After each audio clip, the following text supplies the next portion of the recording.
ভালোবাসার সাত কাহন। নীল শাড়িতে তাকিয়ে অপরূপা দৃষ্টি ঝলসানো সুন্দরী লাগে। সেই সৌন্দর্যে না চাইতেও ভস্ম হয়ে যায় আমার দৃষ্টিযুগল। সব রঙের শাড়িতে তোকে দেখার সৌভাগ্য আমার হবে না। কারণ আগেই বলেছি তোকে শাড়ি পরা অবস্থায় দেখলে আমার দম বন্ধ করা অবস্থা লাগে। কিন্তু তবুও একটিবার তোকে আমার প্রিয় রঙের শাড়িতে সজ্জিত অবস্থায় দেখতে চাই।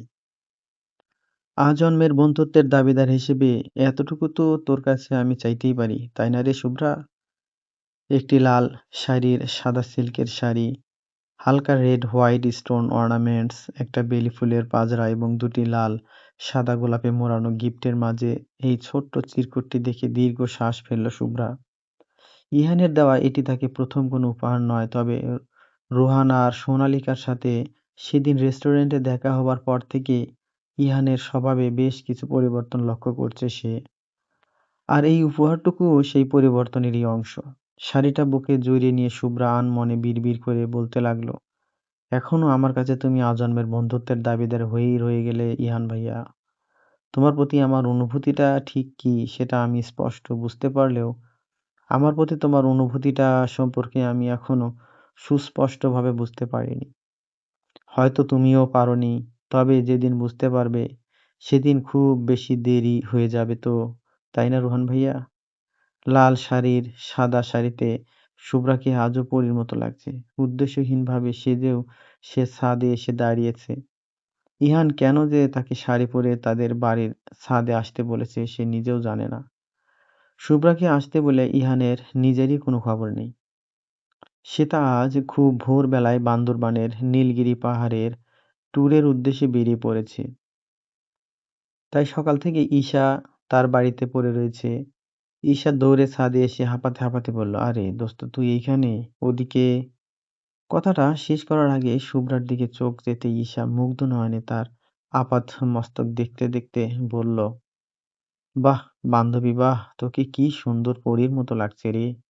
আমি ছেলে হলে তোকে বিয়ে করে নিতাম দোস্ত, বাট এটা তো পসিবল না। কিন্তু আজকে রোহান ভাইয়া তোকে এই রূপে দেখলে তো শেষ। ঈশার মুখ থেকে হঠাৎ রোহানের নাম শুনে ভ্রু কুঁচকে ফেলল শুভ্রা। অবাক হয়ে জিজ্ঞেস করলো, রোহান ভাইয়া মানে? আরে সেদিন সোনালিকা আপুর সাথে রেস্টুরেন্টে গিয়ে তোর যে ছেলেটার সাথে পরিচয় হলো, তুই তো ওর সাথে আমাকে বলেছিলি ছেলেটা কেমন গায়ে পড়ে তোর সাথে কথা বলছিল, ওর আচরণ তোর সুবিধার মনে হয়নি, কিন্তু আমি তোকে বলেছিলাম না ও তোর উপর ফিদা হয়ে গেছে। সত্যি তাই। মানে? মানে রোহান ভাইয়া তোর সাথে দেখা করার জন্য বাড়ির বাহিরে অপেক্ষা করছে। মানে কি এসবের? আমি কেন তার সাথে দেখা করতে যাব? এত কিছু জানি না। সেজেছিস যখন, তখন রোহান ভাইয়ার সাথে দেখা করে আয়। আমার মনে হয় তোদের মধ্যে কিছু একটা হয়ে যাবে। বলে এক চোখ টিপ মেরে শুভ্রাকে আর কোনো কথা বলার সুযোগ না দিয়ে ঈশা টানতে টানতে তাকে নিচে নিয়ে গেল। ইহান, তোমার হঠাৎ কি হয়ে গেল? তুমি আমাকে এখন একদমই সময় দিচ্ছ না। দেখা হলেও ঠিকভাবে কথা বলছো না। হঠাৎ করে এমন করছো কেন বলবে? ফোনে ইহানকে একরাশ অভিযোগ জানিয়ে বসলো সোনালিকা। ইহান বিরক্ত হয়ে ফোন কেটে দিতে চাইল। শুরুতে মেয়েটাকে তার ভালোই লাগতো। সোনালিকা তাকে পছন্দ করত বলে রোহানের মধ্যস্থতায় তাদের মধ্যে আনুষ্ঠানিক একটা রিলেশনশিপ শুরু হয়। কিন্তু ইহানের মোহ কিছুদিন যেতে না যেতেই হঠাৎ করেই কেটে গেছে। এই সম্পর্কটা তাদের কাছে বোঝার মতো মনে হচ্ছে, কিন্তু একেবারেও ভেঙেও ফেলতে পারছে না। পাছে মেয়েটা তাকে প্লেবয় মনে করেও না বসে। ইহান নিজেকে যথাসম্ভব শান্ত করে বলল, আমি এখন একটা কাজে এসেছি সোনালিকা, বাসায় গিয়ে তোমাকে কল দিচ্ছি, ঠিক আছে? বলে আর কোনো কিছু শোনার অপেক্ষা না করে কল কেটে দিল ইহান। তারপর দ্রুত পায়ে এগোতে লাগলো শুভ্রাদের বাসার উদ্দেশ্যে। এদিকে শুভ্রাদের বাসার গেটের কাছাকাছি এসে একটা অপ্রত্যাশিত দৃশ্য দেখে মুহূর্তেই রাগ সপ্তমে উঠে গেল ইহানের। রোহান একদম ফুল বাবু সেজে এসে শুভ্রাকে সামনে রেখে তার সৌন্দর্য নিয়ে রীতিমতো ফ্লার্ট করা শুরু করে দিয়েছে। শুভ্রা বারবার পালাই পালাই করতে চাইলেও রোহান নাছোড়বান্দার মতো তাকে আটকে রেখেছে। ইহান রেগে দ্রুত এগিয়ে গিয়ে রোহানকে কিছুটা ধাক্কা দিয়ে কর্কশ স্বরে বলতে লাগলো, তোর সমস্যাটা কি হুঁ? বারবার মানা করছিলাম না শুভ্রার কাছ থেকে দূরে থাকতে? রোহানও এবার তীক্ষ্ণ মেজাজ নিয়ে বলল, তুই কিন্তু এবার বেশি বেশি করছিস ইহান। বন্ধু বলে প্রথমে কিছু বলিনি, কিন্তু এখন তুই লিমিট ক্রস করে ফেলেছিস। ইহান রোহানের বুকে ধাক্কা দিয়ে উগ্রস্বরে বলতে লাগলো, কি লিমিট ক্রস করে ফেলেছি হুঁ? শুভ্রার থেকে দূরে দূরে থাকবি বলে দিলাম। যদি না থাকি তো একদম জানে মেরে ফেলবো। তোর না গার্লফ্রেন্ড আছে, তাহলে শুভ্রার পিছনে এভাবে আঠার মতো লেগে আছিস কেন? আমার কাজিন, আমার ছোটবেলা বড়বেলার একমাত্র সঙ্গী। আমি আঠার মতো লেগে থাকবো না তো তুই থাকবি? ইহান আর রোহানের অবস্থা রীতিমতো হাতাহাতির পর্যায়ে চলে যেতে দেখে শুভ্রা আঁতকে উঠে তাদের দুজনের মাঝখানে এসে দাঁড়ালো। ঈশা একপাশে দাঁড়িয়ে ঘটনা বুঝতে চেষ্টা করলো। শুভ্রা বিরক্ত হয়ে দুজনের উদ্দেশ্যে চেঁচিয়ে বলতে লাগলো, উফ, থামবে তোমরা দুজন? কি শুরু করেছো রাস্তার মাঝে? এমনিতেই বাড়ির কেউ দেখে ফেললে আমার অবস্থা কাহিল হয়ে যাবে। এর মধ্যে তোমরা এসব তামাশা শুরু করেছো? প্লিজ যাও তোমরা দুজন এখন এখান থেকে। রোহান হঠাৎ হেসে ফেলে বলল, এই বেটা, ইহানের জন্য তোমার সাথে শান্তি মতো কথাও বলতে পারি না শুভ্রা। তবে চিন্তা করো না, একদিন এই ব্যাটার থেকে অনেক দূরে তোমাকে নিয়ে গিয়ে তোমার সাথে একান্তভাবে কথা বলবো, সময় কাটাবো। এদিকে ইহান রাগে ফায়ার হয়ে রাস্তা থেকে ইট তুলে রোহানকে তাড়া করতে লাগলো। বেচারা দৌড়াতে দৌড়াতেই শুভ্রার উদ্দেশ্যে বলতে লাগলো, তোমার এই পাগল ভাইকে সামলাও শুভ্রা। বাই দ্য ওয়ে, তোমাকে লাল সাদা শাড়িতে অসম্ভব সুন্দর লাগছে। ইহান ইটটা রাস্তার মধ্যেই ছুঁড়ে ফেলে ভাগ্যবশত সেটা রোহানের গায়ে লাগার আগেই রাস্তার অন্য পাশে পড়ে যায়। রোহান দৃষ্টির আড়াল হতেই ইহান বিড়বিড় করে চিবিয়ে চিবিয়ে বলতে থাকে, ব্লাডি ইডিয়েট! না আমি শুভ্রার ভাই, আর না ও আমার বোন। ইহান রাগে গজগজ করতে করতে শুভ্রার সামনে এসে রাগী কণ্ঠে বলতে লাগলো, বারবার বলেছিলি না তোকে এই ফালতু ছেলের থেকে দূরে থাকতে? তাও বারবার এর সাথে তোকে কেন দেখা করতে হবে, কথা বলতে হবে? শুভ্রা কিছু বলার আগে ঈশা হঠাৎ এগিয়ে এসে বলে উঠল, কেন ভাইয়া? রোহান ভাইয়া শুভ্রার সাথে কথা বললে, দেখা করলে আপনার সমস্যা কি? আপনার তো গার্লফ্রেন্ড আছে। আমাদের শুভ্রারও অধিকার আছে একজন বয়ফ্রেন্ড বানানোর। ইহান এই মুহূর্তে অনেক কিছু বলতে চেয়েও আর বলতে পারল না। অব্যক্ত অনুভূতিগুলো প্রকাশ করতে পারল না। তার মন ইদানিং কি চায় সে নিজেও বুঝতে পারে না। শুভ্রা কিছুক্ষণ ইহানের দিকে তাকিয়ে থেকে হঠাৎ যেতে যেতে বলে উঠল, তোমায় আমাকে শাড়ি গিফট করার জন্য থ্যাঙ্কস ইহান ভাইয়া। তোমার পছন্দ আসলেই অনেক সুন্দর। এভাবে রাস্তায় দাঁড়িয়ে না থেকে বাসায় আসো। ইহান শুভ্রার যাওয়ার দিকে স্তব্ধ হয়ে কয়েক মুহূর্ত তাকিয়ে থাকলো। শুভ্রা চোখের আড়াল হতে ইহান আনমনে বিড়বিড় করে বলে উঠল, আজও শাড়ি পরে আমার প্রাণ নিতে যাচ্ছিলি তুই? তোকে শাড়ি পরা অবস্থায় দেখে প্রাণঘাতী হব জেনেও বারবার একই কাজ করতে মন চায়। এই অবাধ্য অনুভূতির নাম আমি কি দেব শুভ্রা? নীলগিরি পর্যটন কেন্দ্রে, বাংলাদেশের বান্দরবন জেলায় টেংপ্লং চুইট পাহাড় চূড়ায় অবস্থিত একটি জনপ্রিয় পর্যটন কেন্দ্র। সমুদ্রপৃষ্ঠ থেকে 2200 ফুট উচ্চে অবস্থানের কারণে নীলগিরি পর্যটন কেন্দ্র সর্বদা মেঘমণ্ডিত থাকে এবং এটাই এই পর্যটন কেন্দ্রের বিশেষ আকর্ষণ। নীল আকাশের নিচে হাজার হাজার ফুট উঁচু উঁচু পাহাড়ে মেঘমালায় আচ্ছাদিত সবুজ অভয়ারণ্য দেখে বিহমিত হয়ে গেল সেটা। দুই নয়ন ভরে সে দেখতে লাগলো প্রকৃতির এই নৈসর্গিক প্রাকৃতিক সৌন্দর্য। এই বিকেলের মুহূর্তটাকে সম্ভবত অসম্ভব স্বর্গীয় লাগছে তার কাছে। তার পরনে স্কাই ব্লু কালারের ভেলভেটের একটি ফিনফিনে লম্বা গাউন, লম্বা চুলগুলো কোমর অবধি ছেড়ে দেওয়া। এই রূপে ও সাজে সজ্জিত হয়ে সে পাহাড়ের পাশে অবস্থিত রেলিং দেওয়া সরু লম্বা রাস্তা ধরে দৌড়াতে শুরু করলো। নির্ভেজাল রূপে তাকে প্রকৃতির কন্যার মতো স্নিগ্ধ অপরূপা লাগছে। সে তার সাথে তার বান্ধবীরা, ভার্সিটি থেকে আগত স্টুডেন্ট এবং অনেক ডিপার্টমেন্টের স্যার ম্যাডামরাও রয়েছে। অথচ সকলের মাঝে একজোড়া তীক্ষ্ণ বিমুগ্ধ দৃষ্টি, সে তাদের দিকে বহুক্ষণ যাবৎ তাকিয়ে রয়েছে।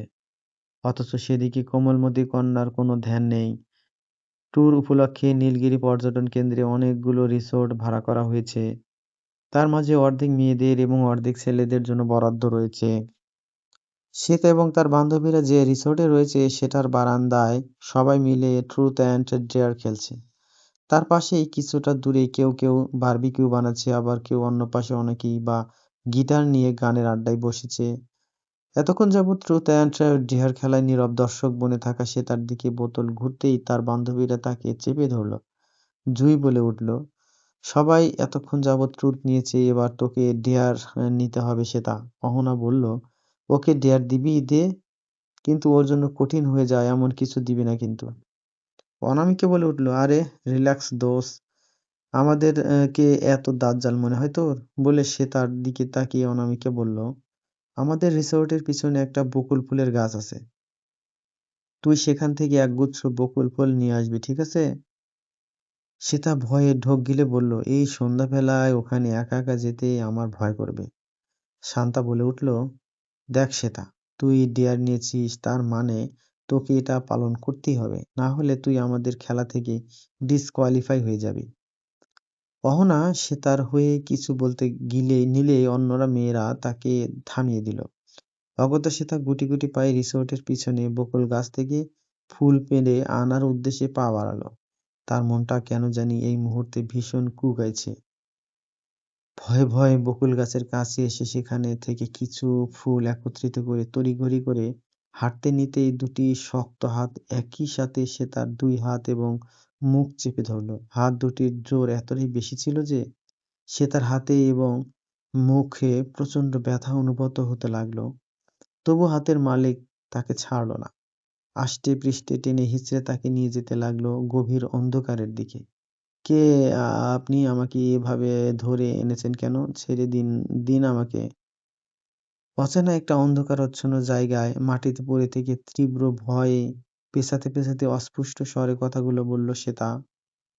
ইতিমধ্যে তার হাত পায়ের অসংখ্য জায়গায় ছিলে রক্ত বেরোচ্ছে। বিশেষ করে ডান পায়ের হাঁটুতে অনেক ব্যথা পেয়েছে সে। অথচ দীর্ঘদেহী অবয়বটি পৈশাচিক হাসি হেসে সে তার দিকে এগিয়ে আসতে লাগলো। পরক্ষণে নিজের মাস্ক খুলতেই বেরিয়ে এলো একটি কুটিল শয়তানি চেহারা। সে তা অবাক হয়ে আওড়ালো, সায়ন মির্জা। সায়ন মির্জার আশপাশ থেকে আরো ৩-৪ জন যুবক বেরিয়ে এলো। সেটা দেখে সে তা আরো প্রচণ্ড ভয়ে গুটিয়ে গেল। সায়ন মির্জা বিদঘুটে হেসে সে তার পাশে হাঁটু ভেঙে বসে বলল, কি ভেবেছিলে তুমি? আমাকে এলিসের হাতে মার খাইয়ে হেনস্থা করিয়ে তুমি এত সহজে বেঁচে যাবে? একদমই ভুল ভেবেছ তুমি। আজ তোমার চরম সর্বনাশ করে তোমার পিয়ারের আশিক মজনু এরিসকে উচিত শিক্ষা দেব আমি। তারপর ওই ব্যাটার এমন হাল করব যে কোনো দিন আমাকে অপমান অপদস্থ করার সাহস পাবে না। বলে সে তার পায়ের ওড়না টেনে ফেলে দিল সায়ন। তার পার্পল কালারের লং কার্ট ধরে টানাটানি করতে লাগলো। সে তার তীব্র ভয়, অপমান আর লজ্জায় চিৎকার করে কাঁদতে লাগলো। কিন্তু এই শুনশান নীরবতায় তার কান্নার আওয়াজ শোনার মতো কেউই নেই। সায়ন সহ উপস্থিত সকল বখাটে ছেলেগুলো সে তার এই অবস্থা দেখে বিশ্রীভাবে হাসতে লাগলো। সায়ন যখনই সে তার গায়ে হাত দিতে যাবে তখনই আচমকা ধপাস করে কয়েকটি ভারী কিছু জিনিস পড়ার আওয়াজ ভেসে এলো তার কানে। সায়ন আর শ্বেতা দুজনেই পিছনে ফিরে অবাক হয়ে দেখল কয়েকটি টর্চ তাদের মুখের উপর তাক করে রাখা হয়েছে। তার পেছনে ব্ল্যাক ড্রেস আপ পরিহিত কয়েকটি অবয়ব দাঁড়ানো। তবে সামনের আপাদমস্তক কালো পোশাকে সজ্জিত অবয়বের ভয়ঙ্কর আর হিংস্র ভাবমূর্তি দেখে মুহূর্তেই ভয়ে জমে গেল সায়ন। সায়নের সাথে থাকা ৩-৪ জন ছেলে মাটিতে মুখ থুবড়ে পড়ে রয়েছে। তাদের দেহ থেকে অঝোর ধারায় রক্তপানি গড়িয়ে পড়ে ভেসে যাচ্ছে সমতল ভূপৃষ্ঠ। শাওন সামনে তাকাতেই যেন তার সাক্ষাৎ যমদূতকে দেখতে পেল, অথচ সে তার কাছে যেন এক অনিবার্য আশ্রয়স্থল রূপে উপস্থিত হলো স্বয়ং ইরিস। এখনো তার সাইলেন্সার লাগানো, পিস্তলটা থেকে এখনো ধোঁয়া বেরোচ্ছে, অথচ তার শান্ত চেহারায় এক তীব্র বন্য হিংস্রতার ছাপ। লাল রং, চোখ দুটো থেকে যেন রক্ত ঠিকরে বেরিয়ে আসবে এমন অবস্থা। ইরিসের পাশে আরো ৫ থেকে ৬ জন যুবক দাঁড়িয়ে রয়েছে। ইরিসের আদেশ না পাওয়া পর্যন্ত তারা কেউই জায়গা থেকে নড়তে পারবে না। তার হঠাৎ কি হলো কে জানে, কান্নারত অবস্থায় আঘাতপ্রাপ্ত দেহ নিয়ে সে ছুটে যেতে চাইল ইরিশের কাছে। কিন্তু মাঝপথে হোঁচট খেয়ে পড়ে গেল সে, অসহায় কান্না ভেজা মুখ করে ইরিশের দিকে তাকিয়ে রইল সে। ইরিশ ঘাড় সামান্য কাত করে সে তার দিকে এক দৃষ্টিতে তাকিয়ে থাকলেও তার হিংস্র দৃষ্টিতে বিন্দু মাত্র পরিবর্তন এলো না। ইরিশ ধীর পায়ে সায়নের দিকে এগোতে লাগলো। সায়নের চোখে মুখে এই মুহূর্তের তীব্র মৃত্যু ভয় হানা দিয়েছে। সে তার মতো করেই মাটিতে বসে বসে পেঁচাতে লাগলো। প্রচণ্ড ভয়ে গলা শুকিয়ে এসেছে তার। তবু গলা খানিকটা ভিজে সে বলতে চেষ্টা করলো, এরিস, শান্ত হ, আমার কথাটা শোন। বলতে না বলতেই প্রচণ্ড জোরে সায়নের মুখে একটা লাথি বসিয়ে দিল এরিস। এক লাথিতেই সায়নের নাক মুখ দিয়ে অনর্গল লাল পানি ঝরতে লাগলো। এরিস সায়নের বুকের উপর দিয়ে পা দিয়ে আঘাত করে মোচড়াতে মোচড়াতে চিবিয়ে চিবিয়ে হিংস্র কণ্ঠে বলতে লাগলো, কার কলেজায় হাত দেওয়ার চেষ্টা করছিলি তুই? কার ইজ্জতে দাগ বসানোর চেষ্টা করছিলি তোর মতো হারামখোর? তোর কলিজাটা অনেক বড়, তাই না? দেখি, বের করে দেখি কত বড় তোর কলিজা। ভুলেই সায়নের দিকে তাকিয়ে থেকেই পেছনে থাকা একটা যুবকের দিকে হাত বাড়িয়ে দিল এরিস। ছেলেটা এরিসের হাতে একটি টু সাইডেড ধারালো সৌড় তুলে দিল। এরিস সেটা দিয়ে এক টানে দুভাগ করে প্রথমে সায়নের চক্ষু প্রবল আক্রোশের সাথে প্রবেশ করিয়ে দিল, তারপর তার জিহ্বা টেনে কেটে ফেলল। শাওনের তীব্র চিৎকার এই নিস্তব্ধ উদ্যান ছেড়ে বেরোনোর আগেই অন্যান্য যুবকগুলো তার মুখ চেপে ধরল। ইরিশ তবুও থামল না। দুহাতে শাওনের বুকে উন্মত্তের মতো একের পর এক আঘাত করতে লাগলো। লাল পানিতে ভেসে যেতে লাগলো সমগ্র মাটি, অথচ ইরিশের সেদিকে কোনো ভ্রূক্ষেপ নেই। তাকে এই মুহূর্তে ভয়ানক কোনো হিংস্র পশুর চেয়েও কম লাগছে না। সে যেন তার নিজের মধ্যে নেই। ভয়ানক সাইকোপ্যাথ মানুষদের মতো তার আচরণ অস্বাভাবিক লাগছিল। একসময় গোঙাতে গোঙাতে শাওনের নিঃশ্বাস চলে গেল। তবু এরিস তার হৃৎপিণ্ড বরাবর ক্রমাগত আঘাত করতে চলছিলেন। তার বুক ভেদ করে চিরে কলিজা নিয়ে আসলো। সে এতক্ষণ মুখ চেপে ধরে এই ভয়ঙ্কর দৃশ্য দেখে যাচ্ছিল, কিন্তু এই দৃশ্য দেখে আর সে নিজেকে সামলাতে পারল না। হাত ছেড়ে দিয়ে গলগল করে বমি করতে লাগলো সে। অথচ এরিসের সাথের যুবকদের এই নিয়ে কোনো ভ্রূক্ষেপই নেই। যেন এসব ঘটনা নিত্যদিন দেখে অভ্যস্ত তারা। সায়নের দেহটা ক্ষতবিক্ষত করে এরিসের ক্ষান্ত হলো। একটি যুবক তার দিকে পানি আর রুমাল বাড়িয়ে দিল। এরিস হাত মুখ পানি দিয়ে ধুয়ে রুমাল দিয়ে মুছে নিল। তার তেজ এই মুহূর্তে কিছুটা হলেও শান্ত হয়েছে। পরক্ষণেই তার দৃষ্টি গেল কবুতর ছানার ন্যায় গুটিয়ে যাওয়া নাজুক শ্বেতার দিকে। কোনো কিছু না বলেই সে তার দিকে এগিয়ে গিয়ে তাকে কাঁধে তুলে নিল এরিস। শ্বেতা ভয়ে আতঙ্কে চিৎকার করতে চেয়েও নিজেকে সামলিয়ে নিল। চোখ মুখ খিচে বন্ধ করে রইল সে। তার মখমলের ন্যায় কোমল তুলতুলে দেহটা পড়ে রইল এরিসের কাঁধের উপর। এরিস তাকে নিয়ে অন্ধকারে হারিয়ে যেতেই তার সাথের যুবকগুলো সায়ন এবং তার সাঙ্গপাঙ্গদের দেহগুলো গায়েব করতে ব্যস্ত হয়ে পড়ল। আমাকে প্লিজ কিছু করবেন না, আমি কিছু করিনি, আমার কোনো দোষ নেই। এরিসের সামনে হাত দুটো জোর করে চোখ মুখ খিচে একদমে কথাগুলো বলল শ্বেতা। ভয়ে আতঙ্কে তার শরীর থরথর করে কাঁপছে। এরিসকে তার কাছে ভরসাযোগ্য মনে হলেও এই মুহূর্তে ভীষণ ভয় করছে।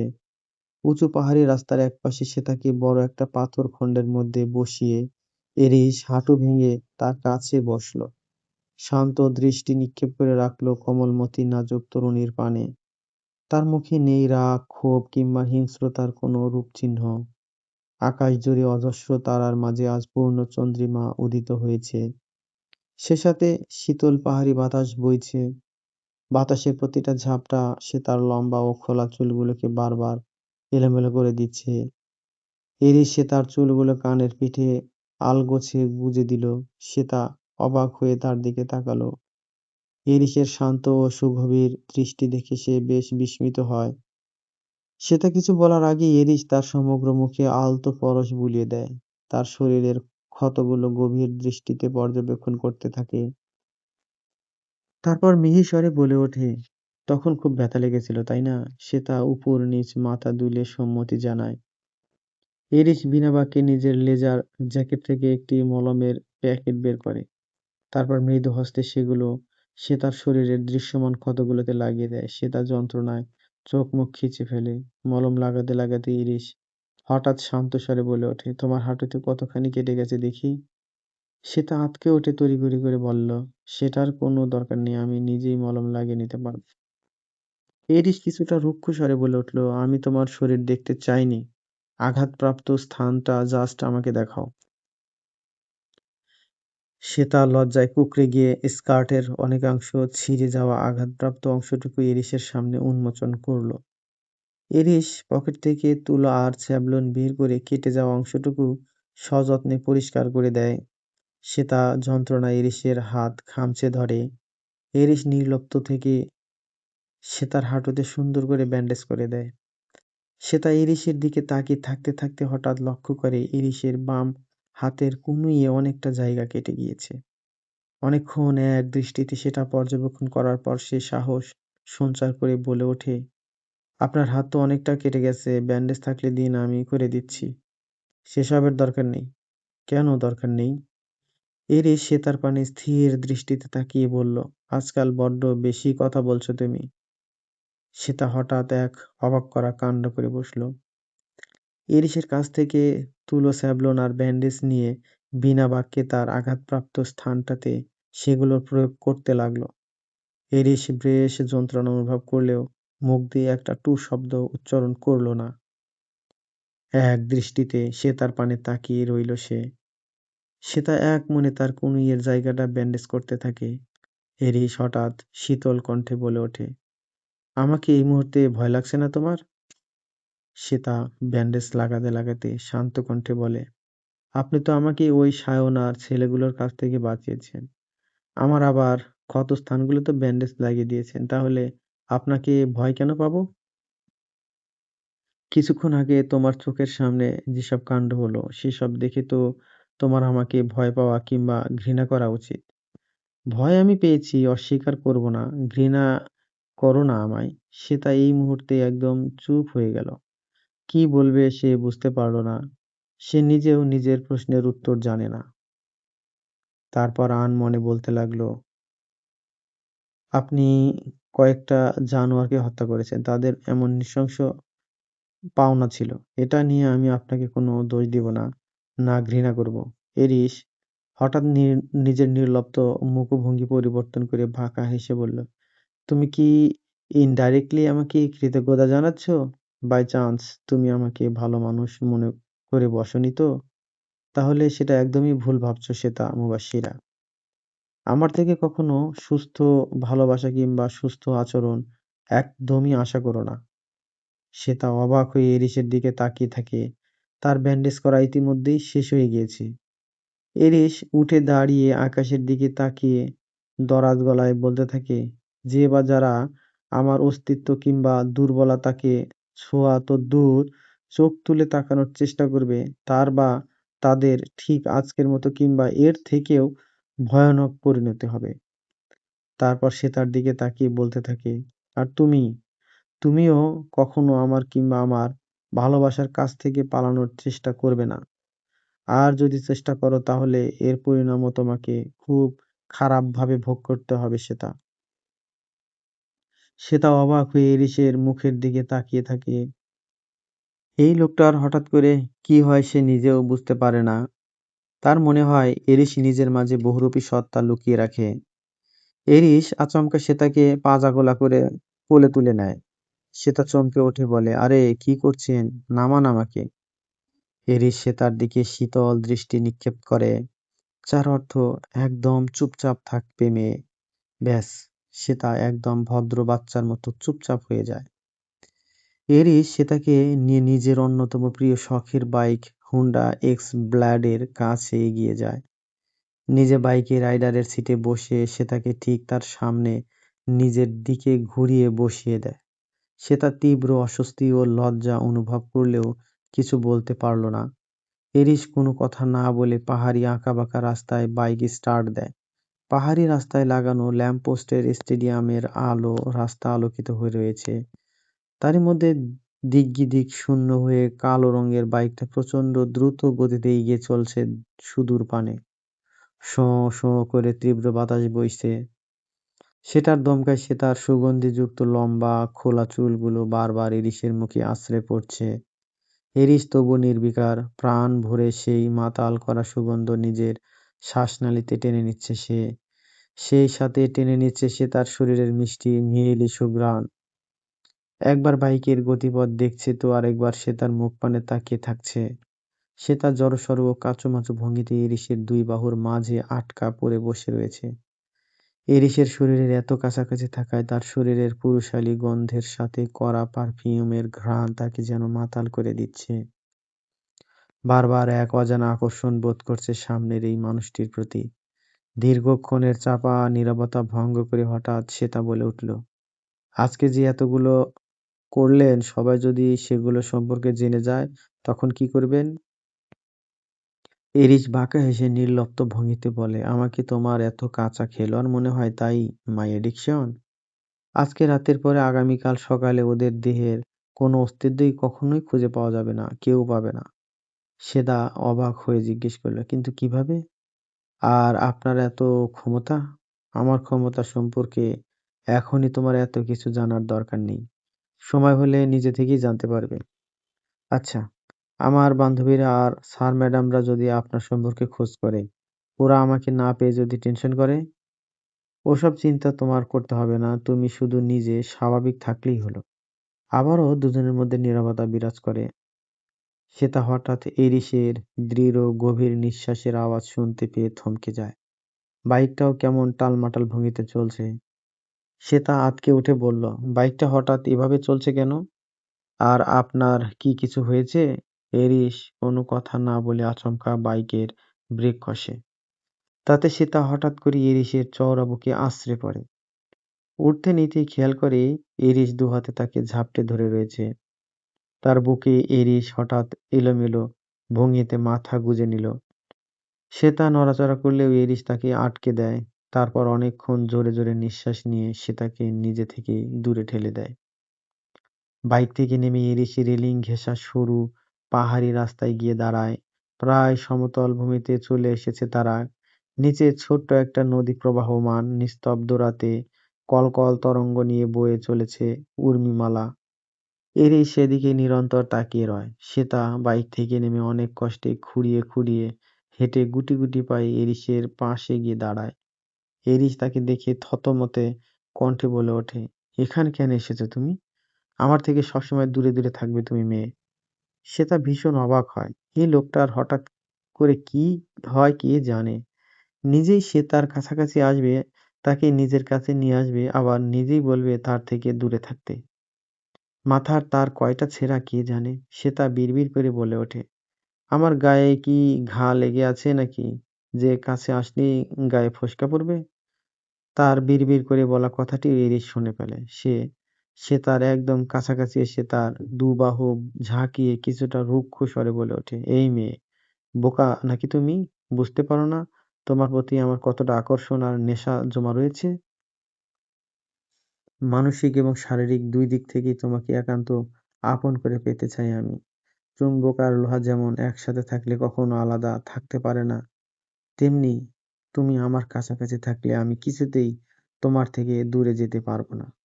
আমার কাছাকাছি থাকলে তোমার সর্বনাশ হয়ে যাবে। বলেই সে তাকে আবারও নিজের থেকে দূরে সরিয়ে দেয় এরিস। সে তা হালকা ব্যথা পেলেও সেটা সহ্য করে নেয়। তারপর মৃদু স্বরে বলে ওঠে, তাহলে আমাকে নিজের কাছাকাছি আনেন কেন? একেবারে দূরে সরিয়ে দিলেই তো পারেন।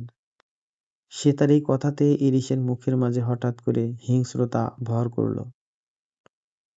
দু চোয়াল শক্ত হয়ে গেল। সে তাকে আষ্টেপৃষ্ঠে জড়িয়ে ধরে তার চোখে চোখ রেখে ইরিশ দাঁতে দাঁত চেপে বলতে লাগলো, এই জন্মে এই চিন্তা আর মাথায় এনো না শ্বেতা।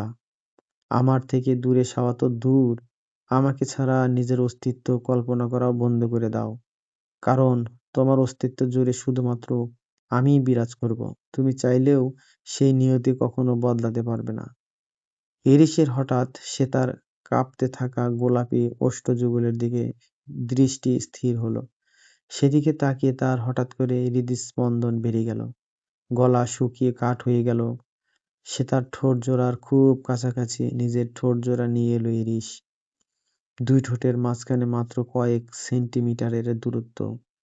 এটা দেখে সে তার চোখ মুখ খিচে চোখ বন্ধ করে নিল। ইরিশ শেষ মুহূর্তে এসে নিজেকে সামলে নিল। সে তাকে নিজের কাছ থেকে দূরে সরিয়ে দিয়ে অন্যদিকে ঘুরে জোরে জোরে শ্বাস নিতে লাগলো। সে তাও ঘটতে যাওয়া ঘটনার কথা আঁচ করতে পেরে লজ্জায় মিইয়ে গেল। ইরিশ বিড়বিড় করে বলতে লাগলো, না, আর ওকে আমার নিজের কাছ থেকে দূরে রাখা সম্ভব না। যা করার খুব দ্রুতই করতে হবে। তারপর সে তার দিকে ঘুরে তাকিয়ে ইরিশ বলে উঠল, খুব তাড়াতাড়ি মিসেস ইরিশ আহরার খান হওয়ার জন্য প্রস্তুত হয়ে যাও শ্বেতা মুবাশশিরা। মানে মানে খুব দ্রুতই তোমার বাসায় আমি বিয়ের প্রস্তাব পাঠাচ্ছি। তোমাকে নিজের বউ বানাবো আমি। ইরিশের শেষের কথাটা শুনে সে তার মনের মাঝে একটা অদ্ভুত শিহরণ বয়ে গেল। সে কি খুশি হয়েছে, লজ্জা পেয়েছে, নাকি ভয় পেয়েছে কিছুই বুঝতে পারল না। শুধু একটা তীব্র ঘোরের মধ্যে চলে গেল যেন। এরিস এগিয়ে এসে সে তাকে বাচ্চাদের মতো করে সামনে থেকে তার দুই বাহু নিজের দুই কাঁধে নিয়ে কোলে তুলে নিল। সে তা প্রচণ্ড ঘাবড়ে গেলেও এরিস তা আমলে নিল না। সে তার দুই পা একত্রিত হয়ে এরিসের পিঠের মাঝখানে আটকে রয়েছে। এরিস সে তাকে নিজের দুই বাহুতে আগলে নিয়ে হাঁটতে হাঁটতে স্টেডিয়াম লাইটের আলোর কাছে নিয়ে আসলো। তারপর তার মুখের খুব কাছাকাছি নিজের মুখ নিয়ে এসে আলতো করে তার ঠোঁটে চুমু খেয়ে বসল। সে তার ক্ষুদ্র দেহ আবারও প্রকম্পিত হয়ে উঠল। এরিস সে তার পানে নেশালো দৃষ্টি তাক করে হাসকি স্বরে বলতে লাগলো, আমার ভালোবাসা কিন্তু মোটেও আলতো চুমুর মতো সহজ নয়। সেগুলো ভয়ানক রকমের কঠিন, যা শুধুমাত্র তোমাকেই সহ্য করতে হবে মৃত্যুর আগ পর্যন্ত। আর কখনো যদি আমাকে ছেড়ে যাওয়া, আমার কাছ থেকে পালানো কিংবা আমায় ধোঁকা দেওয়ার মতো কাজ করেছো, আই শিওর সেদিন আমার ভালোবাসার ভয়ঙ্কর রূপ ধারণ করবে, যা হয়তো তোমার সহ্যর ক্ষমতার অনেক বাইরে চলে যাবে। আমার ভালোবাসা নামক শাস্তি তোমাকে বহন করতে হবে আজীবন। So be careful about this my addiction বলে সে তার সরু লম্বা নাকে নিজের নাক ঘষল এরিস। আর সে তা কেবলমাত্র ফ্যাল ফ্যাল দৃষ্টি মেলে তাকিয়ে রইল এরিস নামক রহস্যময় মানবটির মুখপানে। কাল সারা রাত তুই কোথায় ছিলি শ্বেতা? আমি তোর চিন্তায় কতটা অস্থির হয়ে গেছিলাম তুই জানিস? সকালবেলা সে তাকে রিসোর্টের বারান্দায় বসে থাকতে দেখে অহনা চিন্তিত মুখে এগিয়ে এসে কথাটা বলল। এরিসের কথা মতো শ্বেতা তার দেওয়া একটি লং ড্রেস পরে আঘাতপ্রাপ্ত স্থানগুলো যথাসম্ভব লুকিয়ে ফেলেছে। তাই অহনা তাকে দেখে ঘটনার কিছুই আঁচ করতে পারল না। শ্বেতা মৃদু হেসে জবাব দিল, শুধু তুই আমার চিন্তায় অস্থির হয়েছিলি? আর বাকিরা, স্যার ম্যাডামরা কেউ আমার খোঁজ করেনি? অহনাকে এই মুহূর্তে কিছুটা ভাবুক দেখালো। সে তার পাশে বসতে বসতে জবাব দিল, ব্যাপারটাও আমিও ভীষণ আশ্চর্য হয়েছি শ্বেতা। তুই গতকাল রাত থেকে নিখোঁজ ছিলি, অথচ আমি আর আমাদের গ্রুপের মেয়েরা ছাড়া আর কাউকেই তোকে নিয়ে চিন্তা করতে দেখিনি। চিন্তা তো দূরের কথা, তোর ব্যাপারে কেউ খোঁজ নেওয়ারও আগ্রহ দেখায়নি। সেটা অবাক হয়ে জানতে চাইল, কিন্তু এমনটা কি করে সম্ভব? আমরা প্রত্যেকটা স্টুডেন্ট তো স্যার ম্যাডামদের রেসপন্সিবিলিটি। আমাদের কিছু হয়ে গেলে তো তাদের উপর দায়ভার পড়বে। তাহলে তাদের একটা জলজ্যান্ত ছাত্রী নিখোঁজ হয়ে গেল, অথচ তাদের মধ্যে এই ব্যাপারটা কোনোই প্রভাব ফেললো না। বিষয়টা কি আদৌ বিশ্বাসযোগ্য?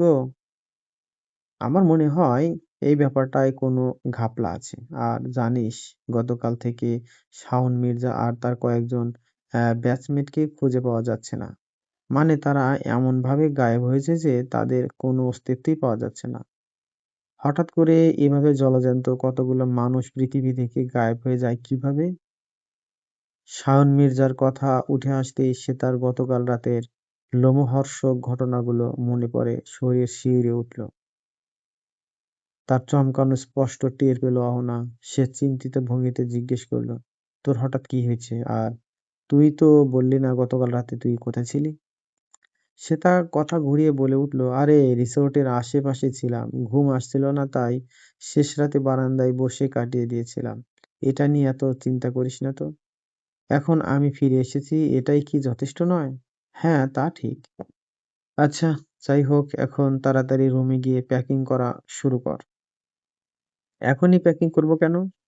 আমাদের পিকনিক তো আরো 2 দিন রয়েছে। সব ক্যান্সেল। আমাদেরটা সহ সব ডিপার্টমেন্ট হেডরা ঘোষণা দিয়েছেন আজকের মধ্যেই আমাদেরকে ঢাকা ব্যাক করতে হবে। শ্বেতা ভীষণ অবাক হয়ে গেল। হঠাৎ করে এত তাড়াহুড়া করে ঢাকা ব্যাক করার কারণ কি? এর মধ্যে আবার কোনো ঘাবলা আছে কিনা কে জানে। সবাই ব্যাগ প্যাকিং করে বাসের উদ্দেশ্যে দাঁড়িয়ে রয়েছে। পাহাড়ের পিচ ঢালা রাস্তার বাঁকে লাল রঙের 5-6টা বাস দাঁড়িয়ে রয়েছে। অনেক স্টুডেন্ট আর স্যার ম্যাডামরা ইতিমধ্যে সেখানে অবস্থানও করছে। শ্বেতা অহনা সহ নিজের ফ্রেন্ড সার্কেলের বান্ধবীদের নিয়ে বাসের উদ্দেশ্যে রওনা দিচ্ছিল ঠিক তখনই তাদের সামনে এসে দাঁড়ালো এরিস। এরিসকে দেখে শ্বেতা থমকে গেল। একটা অজানা ভয়, অস্বস্তি ঘিরে ধরল তাকে। অপরদিকে অহনা, অনামিকা, শান্তা, জুই এরাও কিছুটা চুপসে গিয়ে দাঁড়িয়ে পড়ল। এরিস সবার দিকে তীক্ষ্ণ দৃষ্টিতে তাকিয়ে রইল। জুই কিছুটা সাহস সঞ্চার করে হেসে বলে উঠল, কিছু বলবেন এরিস ভাইয়া? এরিস কিছুক্ষণ চুপ করে থেকে শ্বেতা, অহনা বাদে বাকি সকলের দিকে সরু দৃষ্টি নিক্ষেপ করে গভীর কণ্ঠে বলতে লাগলো, এরপর থেকে কাউকে দুর্বল কিংবা নরম পেয়ে তার সাথে যেমন খুশি তেমন বিহেভিয়ার করা, তাকে ফালতু ফালতু ডেয়ার দেওয়া থেকে বিরত থাকবে। কে জানে তোমাদের এমন ওভার স্মার্ট বিহেভিয়ার তোমাদের জন্য বিপদের কারণ হতে পারে। এরিসের কথা শুনে শ্বেতা, অহনা বাদে বাকিরা ভয়ে জমে গেল। সকলে এক পলক তার দিকে তাকিয়ে থেকে এরিসের উদ্দেশ্যে মাথা নিচু করে সম্মতি জ্ঞাপন করে দ্রুত বাসের উদ্দেশ্যে চলে গেল। শ্বেতা চলে যেতে নিলেই এরিস তার হাত ধরে তাকে নিজের সামনে সোজা করে দাঁড় করিয়ে শান্ত স্বরে বলতে লাগলো, এরপর থেকে অচেনা কোনো জায়গায় একা যাওয়া কিংবা পরিচিত অপরিচিত যে কোনো ছেলের সাথে কথা বলা কিংবা দেখা করার আগে 10 বার ভাববে, মনে থাকবে? শ্বেতা ভয়ে ভয়ে মাথা নাড়িয়ে সম্মতি জানালো, তারপর রিনরিনে স্বরে বলল, আমি এবার যাই। সাবধানে যাও, নিজের খেয়াল রাখবে। এরিসের গম্ভীর কথাগুলো শেষ হওয়া মাত্রই শ্বেতা মাথা নাড়িয়ে দ্রুত পায়ে সেখান থেকে প্রস্থান করল। যদিও তার হাঁটুতে এখনো ব্যথা রয়েছে, তবুও সেসবের তোয়াক্কা করল না সে। এরিস তার সামনের যাওয়ার পানে তাকিয়ে থাকতে থাকতে ঠোঁটের কোণে একটা শুকনো হাসির রেখা টানল।